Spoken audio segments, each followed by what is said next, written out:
Oke, selamat pagi. Assalamualaikum warahmatullahi wabarakatuh.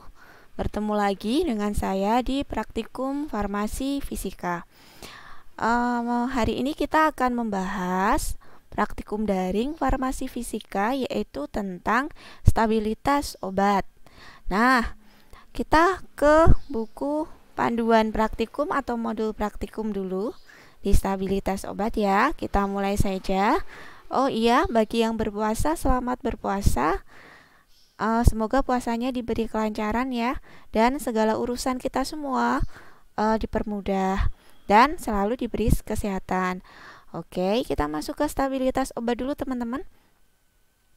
Modul ke-7, stabilitas obat. Ya. Jadi tujuan kita untuk menentukan stabilitas obat atau stabilitas suatu sediaan ya, kaitannya di dunia farmasi. Kalau kita lihat suatu sediaan itu ada sediaan padat, ada sediaan cair, ada sediaan semi solid. Nah, suatu sediaan yang dibuat oleh farmasi gitu ya, yang diproduksi oleh perusahaan farmasi, itu ada yang namanya kadaluarsa. Nah, waktu kadaluarsa itu kita tentukan dengan untuk menentukan apa? Untuk menentukan stabilitas dari suatu sediaan. Berapa lamakah suatu sediaan itu bertahan di pasaran? Nah, tujuannya untuk penelitian ini atau praktikum ini untuk mengetahui berapa lama stabilitas obat itu ada di pasaran, atau setelah obat itu dibuat, berapa lama obat itu akan stabil.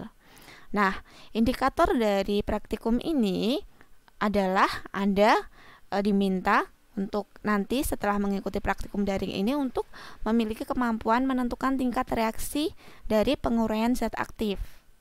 Kemudian Anda juga mampu memperkirakan massa dari kadaluarsa zat aktif. Nah, jadi zat aktif yang akan kita gunakan dalam praktikum ini adalah kafein. Jadi tidak menutup kemungkinan nanti Anda juga bisa menggunakan metode ini untuk menentukan zat aktif lain, misalnya paracetamol, kemudian untuk menentukan sediaan sirup dan lain sebagainya. Oke, kita masuk sebentar ke dasar teori. Jadi stabilitas itu adalah kemampuan dari suatu produk di mana produk itu dibuat sesuai dengan peraturan atau persyaratan mutu yang berlaku dari obat tersebut, atau spesifikasi yang berlaku dari obat tersebut, di mana suatu produk itu harus memiliki kekuatan, identity, kualitas yang baik, kemurnian yang baik, dan juga zat aktifnya itu efektif. Zat aktif yang ada di dalam suatu produk tersebut itu efektif ya pada shelf life atau waktu paruhnya. Nah, di mana shelf life atau waktu paruh ini adalah periode atau waktu di mana produk ini mempunyai spesifikasi saat produk itu digunakan dan juga produk itu disimpan. Nah, kemudian kita masuk ke dalam expiration date atau waktu kadaluarsa. Waktu kadaluarsa adalah periode di mana suatu packaging atau kemasan dari suatu obat itu atau kontainernya mengindikasi batas waktu dari suatu sediaan itu untuk dikonsumsi. Sejak kapan sejak produk itu dibuat sesuai dengan peraturan atau spesifikasi dari produk tersebut. Nah, tes stabilitas ini memang sangat penting. Tahap per tahapnya sangat penting ya. Dalam apa? Untuk peningkatan atau perkembangan dari obat terkait pharmaceutical substance-nya, dan juga terkait lisensi, proses perizinan, dan juga regulasi. Jadi kita perlu untuk mengukur stabilitas itu. Kalau di Badan POM, stabilitas itu dijadikan sebagai salah satu persyaratan untuk menentukan waktu kadaluarsa dari suatu sediaan yang kita buat. Nah, kalau dari perhitungan atau pengukuran stabilitas ini, kita punya data pengukuran atau perhitungan stabilitas itu kita lampirkan pada saat registrasi obat, baik itu obat tradisional ataupun obat non tradisional. Nah, di sana akan menjadi acuan penentuan kadaluarsa dari suatu obat berapa tahun, apakah 1 tahun, 2 tahun, 3 tahun. Nah, ini berdasarkan uji stabilitas. Nah, analisis dari hasil stabilitas ini merupakan produk akhir yang menunjukkan waktu paruhnya, kemudian yang direkomendasikan pada kondisi penyimpanan tertentu, kemudian penggunaannya juga berapa waktu lama, gitu kan ya, yang memberikan garansi atau menjamin bahwa obat itu sampai akhir itu memiliki potensi atau memiliki kemampuan yang baik, gitu kan ya, kualitasnya juga akan terjaga.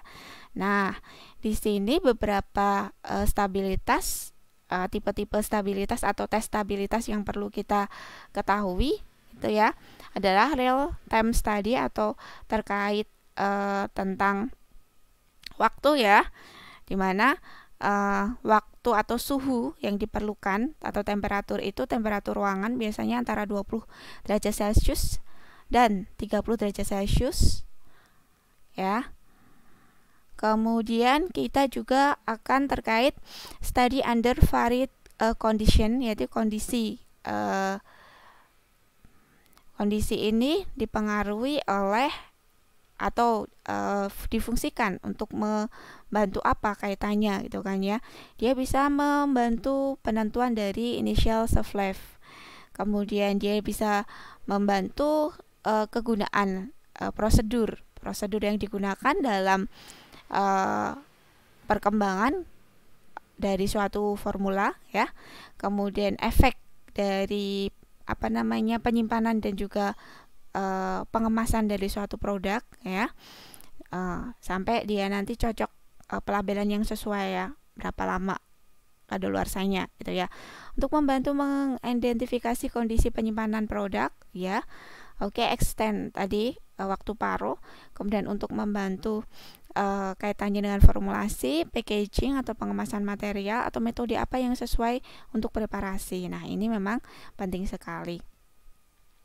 Beberapa tes atau variasi tergantung dari alam ya, atau objective of stability study. Nah, beberapa yang mempengaruhi adalah temperaturnya. Kalau di freezer ya minus 15 derajat Celcius ya.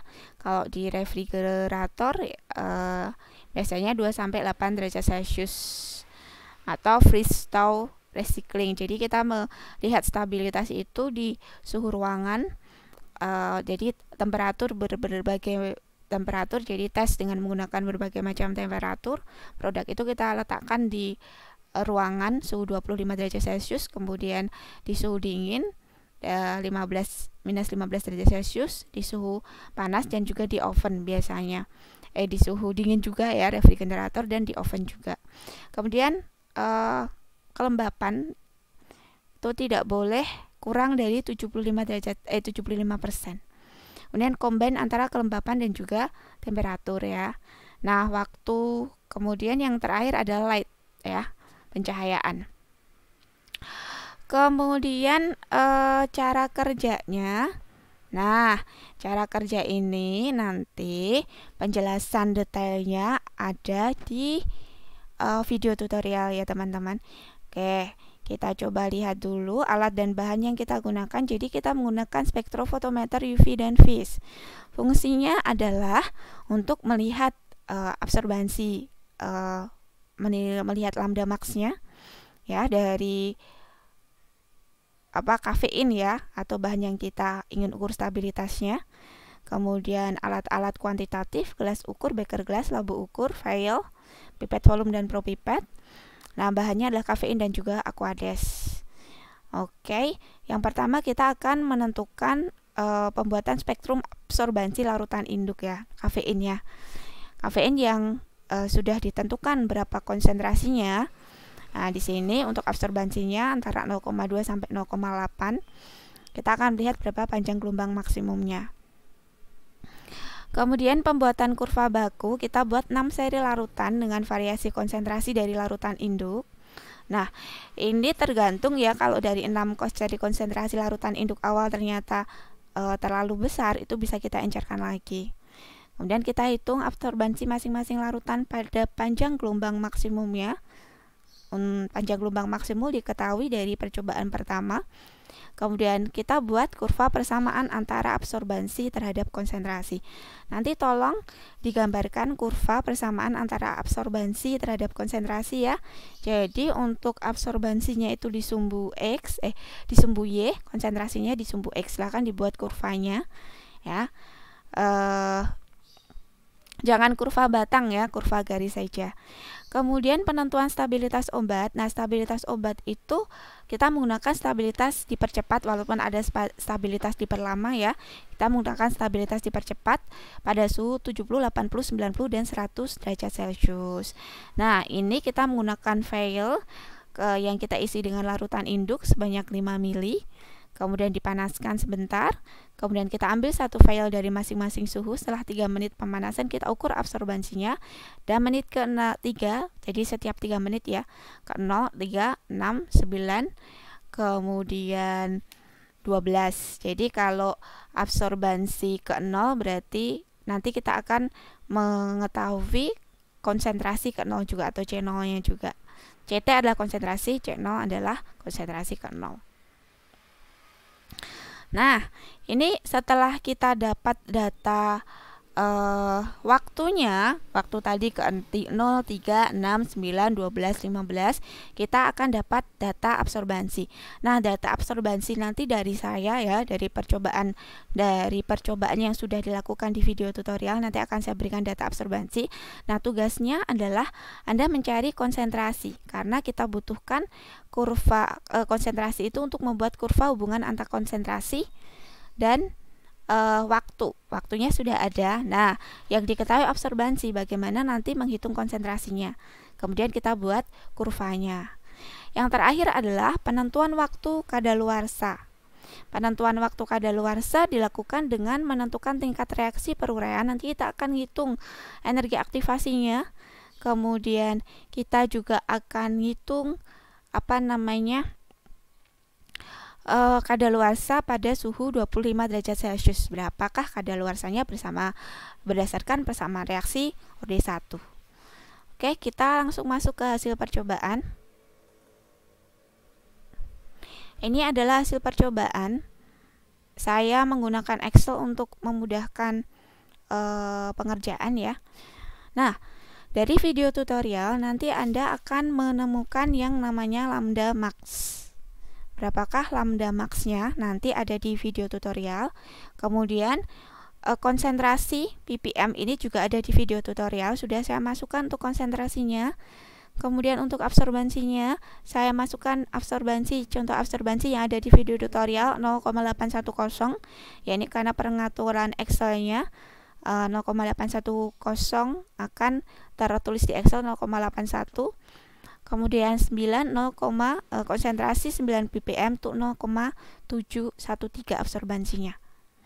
Nah, di sini silakan dilengkapi untuk 8 ppm, 7 ppm, 6 ppm, dan 5 ppm di video tutorial yang sudah kita sediakan. Nah, dari data lengkapnya ini, jadi datanya ini silahkan dilengkapi. Dari data lengkap antara konsentrasi dan juga absorbansi, nanti silahkan digambar kurva. Ya, kurva garis bukan kurva batang. Antara absorbansi terhadap konsentrasi, di mana konsentrasinya ini adalah sumbu X, ya. Konsentrasi adalah sumbu X, absorbansi adalah sumbu Y. Oke. Absorbansinya dilengkapi dulu. Kemudian kita akan dapatkan persamaan linear dengan menghitung regresi linearnya sesuai dengan kalkulator masing-masing ya. Kemarin sudah saya beri contoh untuk kalkulator tipe Casio FX350S gitu ya. Mungkin kalkulator Anda berbeda, silakan disesuaikan. Nah, akan dapat data regresi linearnya dari absorbansi terhadap konsentrasi, yaitu A minus 0,0216, B 0,0821, R 0,9983. Ini adalah data regresi linear dari konsentrasi vs absorbansi. Oke, kita sudah dapat yang perhitungan pertama.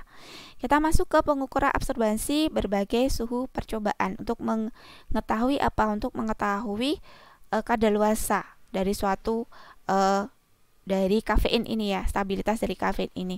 Nah, ada suhu 4 suhu, 70 derajat Celcius, 80 derajat Celcius, 90 derajat Celcius, dan 100 derajat Celcius. Oke. Jadi di sini data yang saya berikan adalah data waktu dan absorbansinya. Ya, absorbansi dari sampel ini ya dengan spektrometrometri UV phase.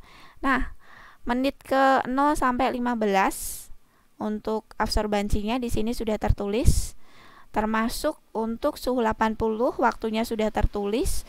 Absorbansinya ini data dari saya sudah tertulis, termasuk untuk suhu 90 derajat Celcius dan 100 derajat Celcius. Nah, kemudian kita akan menghitung, saya contohkan untuk suhu 70 derajat Celcius untuk menghitung konsentrasi. Konsentrasinya ya, CT adalah konsentrasi. Saya coba hitung konsentrasi pada menit ke 0, C0 ya, konsentrasi pada menit ke 0. Jadi di sini menit ke 0 suhu 70 derajat Celcius.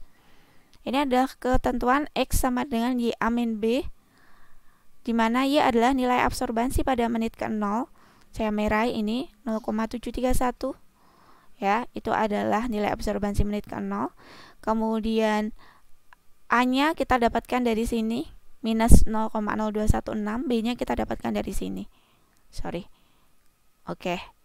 Ya, kita akan dapat nilai X. X ini adalah absorbansinya, konsentrasinya. Ya. Oke. Kemudian untuk mendapatkan log CT, log konsentrasi tinggal log 9,166. Seper CT berarti seper 9,166. Nah, ini nanti silahkan dilengkapi ya teman-teman. Untuk log CT-nya, untuk seper CT-nya juga. Oke, untuk termasuk untuk suhu 80, 90, dan juga 100. Silahkan dilengkapi semua.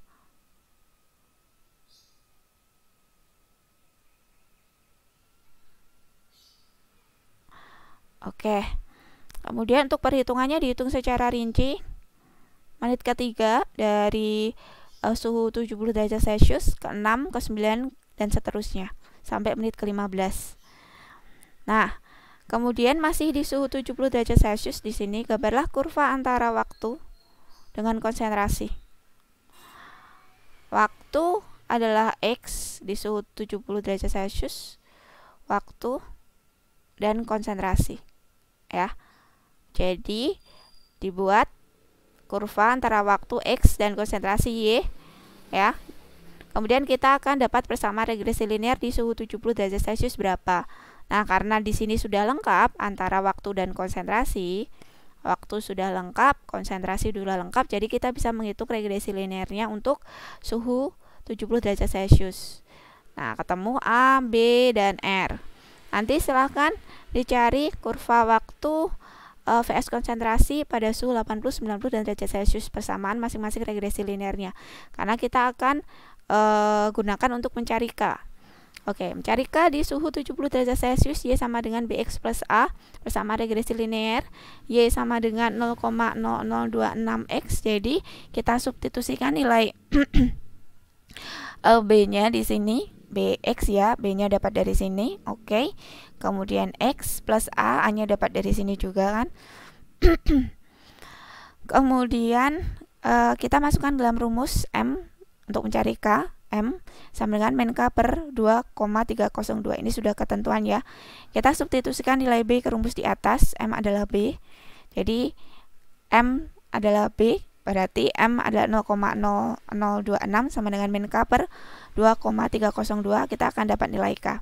Jadi nanti Anda juga akan dapat nilai K dari suhu 80, 90, dan 100. Nah, kemudian dari nilai K itu kita akan cari apa? Nah, di suhu 60, 70, 80, 90. Oh, kurang 1 ya. Dan 100 ya. Dan 100. 60. Nggak ada deh yang 60. Suhunya berapa tuh? 70 ya. Sorry. 70, 80, 90, 100. Kemudian suhunya adalah dalam Kelvin, berarti 70 tambah 273. Silahkan berapa dihitung. Sepertinya berarti nanti berapa suhunya tadi 1 dibagi T-nya berapa? 70 tambah 273. Berapa 70 tambah 273 berarti 343 ya. 343. Oke. K-nya dapatnya dari sini ya. Sudah saya beri warna yang sama. Dan loka tinggal dilokan saja. Nah, fungsinya buat apa, Bu? Jadi nanti dilengkapi untuk suhu 80, 90, 100. K-nya dihitung dulu ya. Dari masing-masing suhu di sini. Cari K. Oke. Saya gini kan ya, K-nya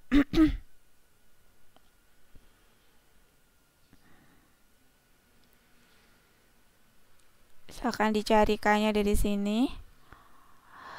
Kemudian kita untuk menghitung masa kadaluarsa dan juga energi aktivasi, dibuat lagi kurva hubungan antara seperti terhadap log K ya, seperti X log K Y. Cari persamaan regresi linearnya. Setelah itu kita cari EA, energi aktivasi. Nah, dari persamaan ini, persamaan regresi linear seperti terhadap log K, Y sama dengan MX plus C. Kita masukkan M-nya. Rumusnya adalah minus EA per 2,303 kali K, ya, kali T, kali K. K-nya adalah suhu 60 derajat Celcius ya.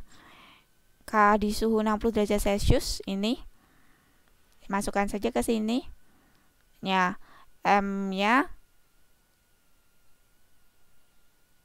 kita akan dapat A ya, M-nya nanti disubstitusi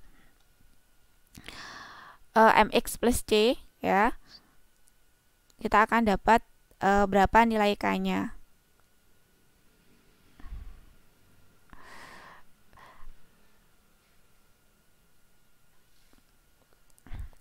Kemudian untuk menghitung energi aktivasi deh. Ini menghitung energi aktivasi. Kalau K-nya sudah ketemu, ininya sudah ada.